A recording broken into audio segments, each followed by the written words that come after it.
নমস্কার, আপনারা কেমন আছেন? শুরু করছি জিতুস শেয়ারিং। আজকে একটা নতুন টপিক নিয়ে আলোচনা করব। আজকে পত্রপাঠ নয়, প্রশ্ন উত্তর পর্বও নয়। আজকে একটু স্মৃতিচারণা করব, ধন্যবাদ জ্ঞাপন করব এবং আত্ম উপলব্ধি করব এবং একটু নিজেদের স্মৃতিগুলোকে ঘষা মাজা করব। আজকে একটু স্বাধীনতা সংগ্রামীদের নিয়ে কথা বলবো।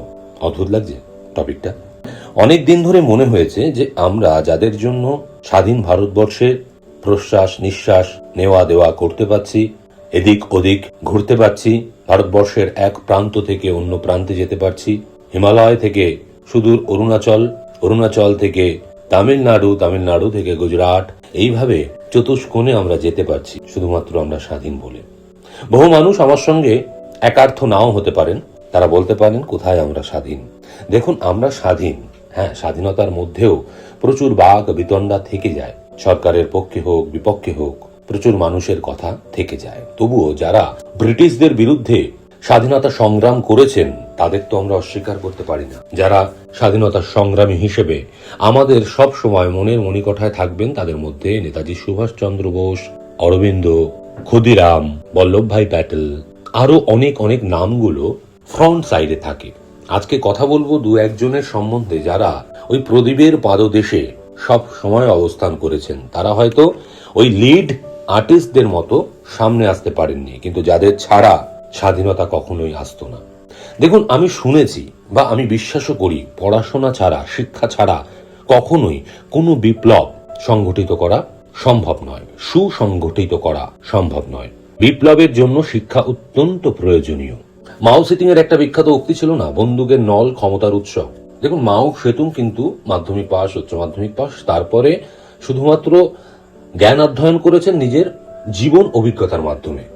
আমি তার কথাকে হয়তো সেইভাবে গ্রহণযোগ্যতা না দিলেও যারা গ্রহণযোগ্যতা দেন তাদেরকে আমি অস্বীকার করছি না, অসম্মান করছি না। কিন্তু আমার মনে হয় ভারতবর্ষের স্বাধীনতা সংগ্রামীরা অত্যন্ত শিক্ষিত ছিল। বম, বিস্ফোরক, এই শব্দটা আমরা শুনে এসেছি, কিন্তু বোমা এই শব্দটা কিন্তু উৎপত্তি করেছেন একজন বাঙালি। বোমা কিন্তু এমন একটি অস্ত্র, 1906 থেকে 1912 মধ্যে বোমা একটি উল্লেখযোগ্য অস্ত্র ছিল স্বাধীনতা সংগ্রামে। সেই বোমা শব্দের সৃষ্টিকর্তা হচ্ছেন ব্রহ্মবান্ধব উপাধ্যায়। একটু ভাবুন, শব্দ শুরু থেকে গেলাম, যে শব্দটাকে আগে উদ্ভব করেছেন সেটা হচ্ছে ব্রহ্মবান্ধব উপাধ্যায়। ওই যে কথাটা বলছিলাম, শিক্ষা ছাড়া কখনো বিপ্লব সম্ভব নয়। এবার আসি, এই বোমাকে বাস্তবায়ন করেছেন কি করে? বোমা চাইলাম, তৈরি করতে চাইলাম আর বোমা হয়ে গেল, এমনটা তো সম্ভব নয়। বোমা তৈরি করার জন্য সঠিক শিক্ষার প্রয়োজন। একজন শিক্ষিত মানুষ তারা হয়েছিল, যার নাম হেমচন্দ্র, হেমচন্দ্র দাস, যিনি পরে হেমচন্দ্র কানন গুহ হিসেবে পরিচিতি লাভ করে। মেদিনীপুরের একজন আঁকার শিক্ষক, যে কিনা বোমা বাঁধার প্রাথমিক পাঠ গ্রহণ করেছিলেন। প্রথম পাঠ উনি নিয়েছিলেন। একটু ভাবুন, কোথা থেকে নিয়েছিলেন? ভারতবর্ষ থেকে নয়, তিনি ইউরোপে গিয়েছিলেন। রাশিয়া থেকে তিনি বোমা বানানোর পাঠ নিয়ে আসেন, শুধুমাত্র ভারতবর্ষকে স্বাধীন করবে বলে তার এই কর্মযোগ্য প্রতিজ্ঞা তিনি বাস্তবায়ন করেছিলেন। হেমচন্দ্র দাস। হেমচন্দ্র দাসের কথা বলতে গেলেই উল্লাসকরের কথা আসবে। দেখুন, এক একটা নাম পরতে পরতে আসছে। এই উল্লাসকরের নাম কজন শুনেছেন আমি জানি না। বোমা শব্দের উদ্ভব করলেন ব্রহ্মবান্ধব বাবু, তারপরে বোমা নিয়ে পড়াশোনা করলেন হেমচন্দ্র বাবু। এবার বোমাটা তো বানাতে হবে। যতটা হেমচন্দ্র বাবুর কৃতিত্ব, ঠিক ততটাই উল্লাসকরের কৃতিত্ব বোমা তৈরিতে। উল্লাসকর ছিলেন প্রেসিডেন্সি কলেজের একজন ছাত্র। একটু ভাবুন, প্রেসিডেন্সি কলেজের ছাত্র, পরে বম্বেতে গিয়ে পড়াশোনা করেন। সে বোমা বাঁধার একমাত্র কাণ্ডারি ভারতবর্ষে। বোমা বানানোর প্রথম পর্বের নায়ক ছিলেন হেমচন্দ্র বাবু, দ্বিতীয় পর্বের নায়ক অবশ্যই উল্লাসকর বাবু। কারণ শুধু পড়াশোনা, শিক্ষা তাদেরকে এত দূর পর্যন্ত নিয়ে গিয়েছিল। দেখুন, পড়াশোনা করলেই তো হবে না। বোমা শব্দের উদ্ভাবন হলো, এরপর বোমা নিয়ে পড়াশোনা হলো, এরপর বোমা বাঁধা হলো। বোমা আসলে কার্যকারী কিনা সেটা নিয়েও তো কাজকর্ম করতে হবে। এইবার আসছি মেন কথায়। উল্লাসকর প্রথম বোমা বানিয়েছিলেন, কিন্তু ঝুঁকি নিতে হবে তো। এই বোমাটাকে পরীক্ষা নিরীক্ষা করতে হবে। প্রফুল্ল চাকি, প্রফুল্ল চাকি, প্রফুল্ল নাম উচ্চারণ করলেই প্রফুল্ল চাকির নাম আমাদের মাথায় আসে। এই ভদ্রলোকের নাম প্রফুল্ল চক্রবর্তী। প্রফুল্ল চক্রবর্তী। স্বাধীনতা সংগ্রামে আরেকজন সেরা নায়ক আমার চোখে। বোমা বানানো হলো, বোমা নিয়ে পড়াশোনা করা হলো, বোমা বাঁধা হলো, এবার পরীক্ষা করতে হবে তা কার্যকারী হলো কিনা। সেই পরীক্ষার জন্য দেওঘরের একটা নিরিবিলি পাহাড়ি অঞ্চলকে বেছে নিয়েছিল স্বাধীনতা সংগ্রামীরা। স্বাধীনতা সংগ্রামীর মধ্যে তখন লিড করছিল অরবিন্দ বাবু, তার ভাই বারিন বাবু, আরো অনেকে। তারা ঠিক করলো যে দেওঘরে গিয়ে নিরিবিলি পরিবেশে বোমা ছুড়ে আমরা পরীক্ষা করব যে এই বোমাটা কার্যকারী কিনা। হঠাৎ করে একটা বোমা বানালাম আর ছুড়ে মারলাম, সেটা ফাটলো না, তাতে বিপ্লবীদের কাজকর্ম আরো ক্ষতিগ্রস্ত হতে পারে, বাধা সৃষ্টি হতে পারে। তাই তার পরীক্ষা নিরীক্ষা করাটা অত্যন্ত প্রয়োজনীয় মনে করেছিলেন তৎকালীন সময়ের বিপ্লবীরা, শিক্ষিত বিপ্লবীরা। যাওয়া হলো দেওঘরে, পাহাড়ের নিরিবিলি পরিবেশে সবাই স্থিরভাবে দাঁড়ালো। বোমা তুলে দেওয়া হলো এই প্রফুল্ল চক্রবর্তী নামক ছেলেটির কাছে। হাসি মুখে বোমা তুলে নিলেন। সবাই যখন দাঁড়িয়ে আছেন নিরাপদ অঞ্চলে, তখন মুখে হাসি নিয়ে এই প্রফুল্ল চক্রবর্তী বোমা নিক্ষেপ করলেন, ছুড়লেন। সবার চোখ নিমেষে বন্ধ হয়ে গেল। চোখের পাতা যখন খুলল, তখন একটা বিভৎস দৃশ্যের সম্মুখীন হলেন তার সহযোদ্ধারা। অরবিন্দের ভাই বারিন সহ বাকিরা স্বপ্নেও যেটা কল্পনা করতে পারেননি। প্রফুল্ল চক্রবর্তীর রক্তাক্ত শরীর এলিয়ে পড়েছে, মাথার খুলিটা ছিন্ন ভিন্ন হয়ে গেছে, তখন হৃৎপিণ্ডটা চলছিল। কিন্তু প্রফুল্লকে নিয়ে হসপিটালে যাওয়ার জো নেই, পাছে তারা ধরা পড়ে যায়। তাদের ভবিষ্যৎ পরিকল্পনা, স্বাধীনতা সংগ্রামের ভবিষ্যৎ পরিকল্পনা নষ্ট হয়ে যাওয়ার ভয় ছিল। ফলত এই সাহসী, এই সংগ্রামী, এই দেশপ্রেমিক প্রফুল্ল চক্রবর্তী দেওঘরের পাহাড়ি অঞ্চলের মাটিতে ধীরে ধীরে তার শেষ নিঃশ্বাস ত্যাগ করলেন। সেখানেই প্রফুল্ল চক্রবর্তী প্রাণ ত্যাগ করলেন। ভাবুন তো একবার, আমরা স্বাধীনতা নিয়ে কত উৎসব করি, 15ই আগস্ট, 26শে জানুয়ারি, কত উৎসব করি। এই মানুষটা কিন্তু প্রদীপের পাদদেশে রয়ে গেলেন।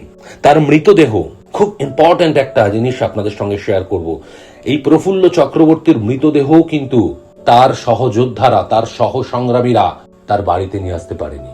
ওই দেওঘরের পাহাড়ের নিরিবিলি অঞ্চলে ফেলে রেখে আসতে হয়েছিল, ভবিষ্যৎ পরিকল্পনার কথা মনে করে, যাতে ভবিষ্যতে সংগ্রামের পথ যেন ব্যাহত না হয়। ওইখানেই থেকে গেল। তার এই অবদান, তার এই বলিদান সারা জীবন আমরা ভারতবাসীরা মনে রাখব। এই জন্যই আজকে জিতু শেয়ারিং এ এই টপিক নিয়ে আলোচনা করা। এবার আসি ক্ষুদিরাম বোস। খুব চেনা একটা নাম, স্বাধীনতা সংগ্রামের যার বলিদান, আত্মবলিদান স্বর্ণাক্ষরে লেখা থাকবে এবং ধরা হয়ে থাকে সব থেকে কনিষ্ঠতম স্বাধীনতা সংগ্রামী, যে ফাঁসিতে মৃত্যুবরণ করেছিল। হঠাৎ করে ক্ষুদিরাম বোসের নাম কেন তুললাম? কিংসফোর্টকে হত্যার পরিকল্পনা করছিল স্বাধীনতা সংগ্রামীরা। কিংসফোর্টকে হত্যার জন্য প্রথম এবং শেষ পছন্দ ছিল সুশীল সেন, তার ডাকনাম দীনেশ, এবং ঠিক হয়েছিল একেবারে সামনে থেকে বোমা ছুড়ে তাকে হত্যা করা হবে, এই ইংরেজ ম্যাজিস্ট্রেটকে হত্যা করা হবে। ডেটও ফাইনাল হয়ে গিয়েছিল 4 এপ্রিল 1908 সাল। পেছন থেকে নেতৃত্ব দিচ্ছিল অরবিন্দ বারিনরা। ওই যে বলে সুযোগ, সময়, স্থান, এই তিনটি জিনিস এক জায়গায় মিলিত হলে সফলতা, যশ, প্রতিপত্তি সব পাওয়া যায়। কিন্তু এই তিনটে মক্কেলকে এক ছাদের তলায় আনার ক্ষমতা সাধারণ মানুষের নেই। কি বললাম? সুযোগ আসলেই যে আপনি কাজে লাগাতে পারবেন এমন নয়, সময়টাকেও কিন্তু আপনাকে কাজে লাগাতে হবে, স্থানটাকেও কাজে লাগাতে হবে। ওই সঠিক সময়, সঠিক জায়গায় এবং সঠিক সুযোগের স্থানে যদি আপনি থাকেন, তাহলেই আপনি সুযোগের সৎ ব্যবহার করতে পারবেন এবং সফলতা অর্জন করতে পারবেন। ঠিক সেই রকম একটা ঘটনা ঘটেছিল। যাই হোক, আমরা ফিরে যাই। কিংসফোর্টকে হত্যা করার যে পরিকল্পনা করা হলো এবং সুশীলকে দায়িত্ব দেওয়া হলো, যেদিন অর্থাৎ 4 এপ্রিল যেদিন এই কর্মকাণ্ড সার্থক করা হবে, সেই দিন সুশীলের বাড়ি থেকে খবর এলো সুশীলের বাবা মৃত্যুশয্যায় সজ্জিত। তার বাবা আর বেশিক্ষণ থাকবে না। সুশীল ভারাক্রান্ত। তার লিডাররা, তার নেতৃত্বরা ঠিক করলো, সুশীল তুমি বাড়ি ফিরে যাও, তোমার বাবাকে শেষ দেখা দেখে এসো। পোস্টপোন করা হলো সেই দিনটা। সুশীলের জায়গায় কাউকে তো আনতে হবে। সেই সময় হেমচন্দ্র কানন গুহ মেদিনীপুরের একটি তরতাজা এবং ছোট্ট টিনেজারকে এই কাজের জন্য নিযুক্ত করলেন, যার নাম ক্ষুদিরাম বসু। সে এই দায়িত্ব পেল এবং সে চলে গেল মুজাফফরপুরে। হেমচন্দ্র উল্লাসকর ব্রহ্মবান্ধবের এতদিনকার প্রচেষ্টার ফসল ওই যে সেই বোমা, যার নাম দেওয়া হয়েছিল কি জানেন? কালী মায়ের বোমা। হ্যাঁ, যে বোমাটা তুলে দেওয়া হয়েছিল ক্ষুদিরাম বসু এবং প্রফুল্ল চাকির হাতে।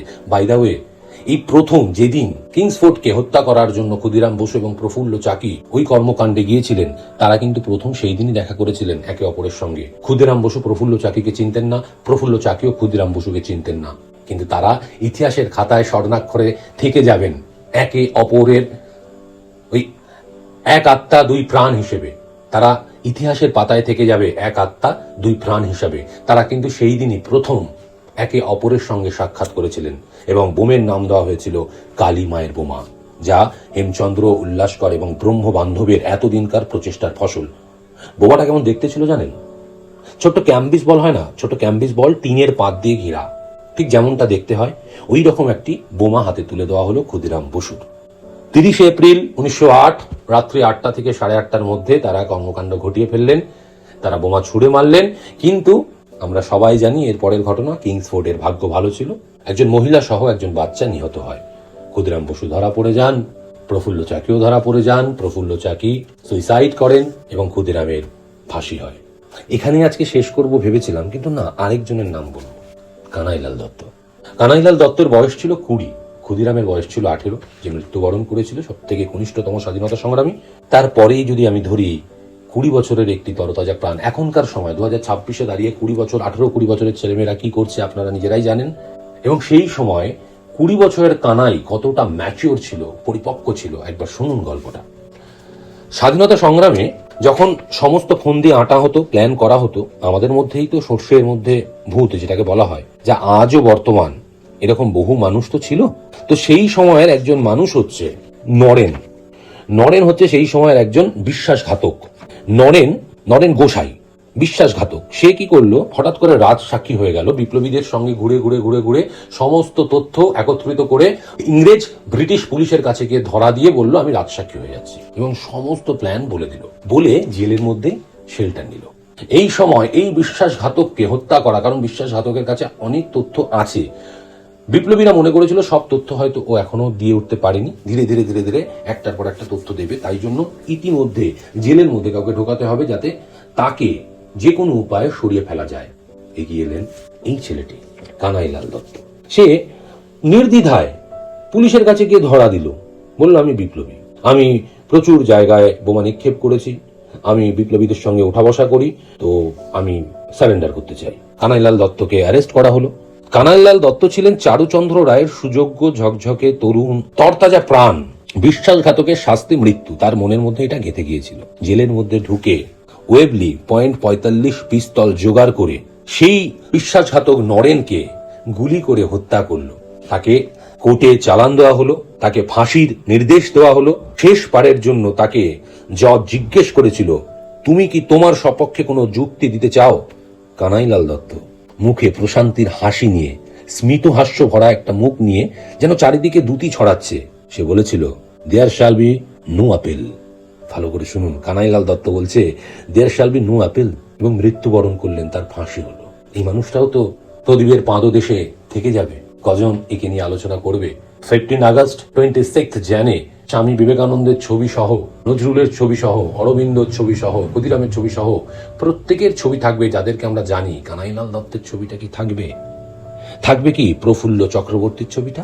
কানাইলাল দত্তের এই statement there shall be no appeal, এটা যখন আচার্য প্রফুল্ল চন্দ্র রায় জানতে পেরেছিলেন, তখন দারুণ একটা কথা বলেছিলেন, যে কানাই শিখিয়ে দিয়ে গেল শ্যাল আর উইলের প্রকৃত ব্যবহার। আজকে এখানেই শেষ করি, স্মৃতিচারণা করলাম। মনে রাখবেন, আমরা এই স্বাধীন দেশের নাগরিক, যাদের নাম আমরা সচরাচর ইতিহাস বইতে, প্রচুর পেপারের ফ্রন্ট পেজে দেখে থাকি, তারা তো আমাদের হিরো। কিন্তু প্রচুর হিরো ছিল যারা হিরো হতে আসেনি, তারা প্রকৃত অর্থেই আমাদের হিরো। তার মধ্যে এই প্রফুল্ল চক্রবর্তী, কানাইলাল দত্ত, এদের নাম কিন্তু স্বর্ণাক্ষরে আমাদেরই লিখতে হবে, তাই নয় কি? ভালো থাকবেন, সুস্থ থাকবেন, ধন্যবাদ।